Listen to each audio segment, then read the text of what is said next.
Falando da greve dos professores, o deputado estadual pelo PT, Lúdio Cabral, afirma que o governo tem condições de pagar o aumento salarial, já que nos 4 primeiros meses deste ano arrecadou 281 milhões a mais do que no mesmo período do ano passado. E é com o deputado Lúdio Cabral, do PT, que nós vamos conversar agora ao vivo aqui no Jornal do Meio-Dia. Boa tarde, deputado. Boa tarde, Lúcio. Boa tarde, Nayara. À disposição. Deputado, e como fazer então? O senhor diz o seguinte, que em função da arrecadação, o Estado teria sim condições de conceder o reajuste. Mas o que fazer com o impedimento de ordem legal? No caso aí, o estouro dos limites da lei de responsabilidade fiscal. Bom, primeiro, Lúcio, analisando os 4 primeiros meses de 2019, o Estado arrecadou 250 milhões a mais de ICMS comparado ao mesmo período de 2018. Projeção, 750 milhões a mais daquilo que está previsto para este ano. FETAB, em 4 meses havia previsão de arrecadação de 400 milhões, o Estado arrecadou 700, 300 milhões a mais. Projeção para o ano, 900 milhões a mais. Só nesse cálculo que eu fiz dá 1 bilhão e 600 milhões. O impacto do aumento para os trabalhadores da educação, que está previsto na lei de diretrizes orçamentárias... Quer dizer, confirmando-se essas projeções. Com base naquilo que já aconteceu de janeiro a abril de 2019. O impacto previsto na lei de diretrizes orçamentárias de 2019 para o reajuste aos trabalhadores da educação é um impacto de 128 milhões de reais. Portanto, isso é menos de 10% daquilo que o Estado irá arrecadar a mais em 2019, tendo como base os primeiros 4 meses de 2019. Eu não estou falando de orçamento, estou falando daquilo que foi realizado em 2019.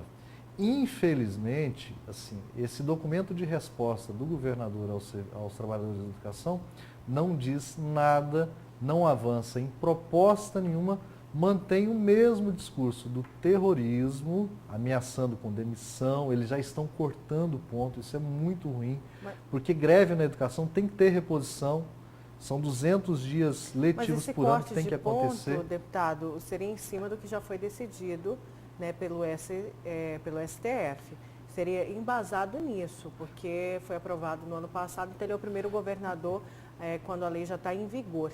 Essa foi a justificativa, inclusive na reunião de sexta-feira. O senhor participou dessa reunião? Participei da reunião de sexta-feira. Isso foi questionado? Foi questionado. Tudo que o senhor falou aqui foi questionado. Qual foi a resposta Eu, pessoalmente, coloquei todos esses argumentos para o governador nessa mesa de negociação. A decisão do Supremo deixa muito claro que ela vale quando o governo não toma nenhum ato ilícito.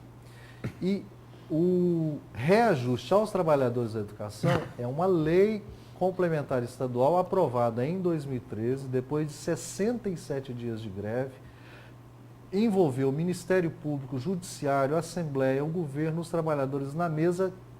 Para o fim da greve, foi aprovada uma lei para, ao longo de 10 anos, reajustes anuais. Essa lei está em vigor. O salário do mês de maio dos trabalhadores da educação já deveria ser pago com esse reajuste. O Estado está descumprindo a lei. Portanto, a ilicitude, ao descumprir a lei, assegura a legalidade da greve e a não necessidade do corte de ponto. Aí, para pagar, descumpre a lei de responsabilidade fiscal. E aí, como fazer, o problema deputado? É que, assim, para o governador, tem lei que vale e tem lei que não vale. A lei de responsabilidade fiscal estabelece o limite. Mas do outro lado, deputado, outro lado, o que o senhor disse também é verdade. Uma lei vale e outra não vale. Mas eu entendo que nós estamos respeitando a lei de responsabilidade fiscal, porque assim, há duas coisas. Primeiro, a lei de responsabilidade fiscal, ela estabelece o limite. O critério para cálculo do limite, que é uma fração, numerador, despesa com pessoal, denominador, receita corrente líquida.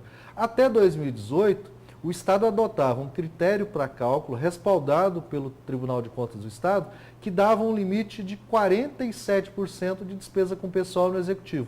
abaixo dos 49 da Lei de Responsabilidade Mas esse Fiscal. critério não é mais aceito. Quando o Mauro Mendes assume, ele altera o critério e aí, com base no critério novo que ele adota, ele aumenta a despesa e diminui a receita, faz chegar a 57. Deputado, esse critério foi alterado pelo Tribunal de Contas ainda no ano passado, ainda em novembro. Pois é, mas é um critério de cálculo. Ora, por que era adotado um critério antes pelo mesmo tribunal e agora é adotado um outro critério? Então, isso é discutível. É discutível a forma de cálculo, não o que está previsto na Lei de Responsabilidade Fiscal. Porque fizeram errado, né? Até porque a Secretaria do Tesouro Nacional não aceita tirar o imposto de renda do cálculo dos gastos com funcionalismo. Pois é, mas também estavam fazendo isso para poder fazer uma conta de chegar, só não que é? Agora eles estão... Aí tiveram que corrigir. Só que agora eles estão tirando da receita, FETAB. Então, é o debate sobre o critério do cálculo. Outra coisa, nós estamos em vigência de um decreto de calamidade, não estamos? Sim. A Lei de Responsabilidade Fiscal diz claramente, em vigência de calamidade, o Estado pode extrapolar os limites de gasto com o pessoal. Agora, você sabe o que é o mais grave no documento do governador de ontem? É que ele assume que não fará nada em relação às renúncias fiscais. Porque ele faz projeção de receita e de despesa para 5 anos. Tudo de forma vegetativa, sem qualquer intervenção do governo para fazer revisão de renúncias fiscais no Estado. Diante desse documento divulgado, que foi uma promessa que saiu daquela reunião ali, uma promessa também que o documento contaria com um plano estrutural, né, para as escolas, que também é uma reivindicação do Sintep, a estrutura física das escolas. Eu não sei se o plano também traz aí, o documento traz esse plano, como havia prometido. Diante desse documento divulgado, o Sintep agora tem a certeza de que a greve continua, não há uma negociação. O senhor chegou a falar de que o governo está sendo autoritário ao cortar o ponto dos servidores. A gente conferiu aqui uma matéria com o presidente do Sintep, o professor Valdeir, que ele falou o seguinte: se também não existe aí autoritarismo do outro lado, eu pergunto ao senhor, ele falou o seguinte, que aquele profissional, aquele professor que não quiser aderir a esta greve também tem que passar lá no Sintep, assinar uma folha e abrir mão de todos os direitos que foram conquistados para este profissional. Também não há um autoritarismo por parte do movimento, deputado? Assim, Nayara, sabe o que eu gostaria que acontecesse? Ao longo da semana passada, assim, nós nos esforçamos muito para isso. Eu estive no ato de deflagração da greve, depois na terça, numa reunião com o governador, mesmo sendo deputado de oposição, para tratar disso. À tarde, na Assembleia, com o Sintep e os deputados. No outro dia, com o procurador-chefe do Ministério Público e os deputados, para debater aquela notificação recomendatória que o MPE tinha feito na sexta, na mesa de negociação. É preciso que se chegue a um acordo entre governo e trabalhadores, porque todos perdem com a greve, os trabalhadores perdem, o governo perde e principalmente a população perde. Agora, uma greve ela só se encerra, primeiro que ela só começa porque foram 5 meses de tentativa de diálogo sem resposta.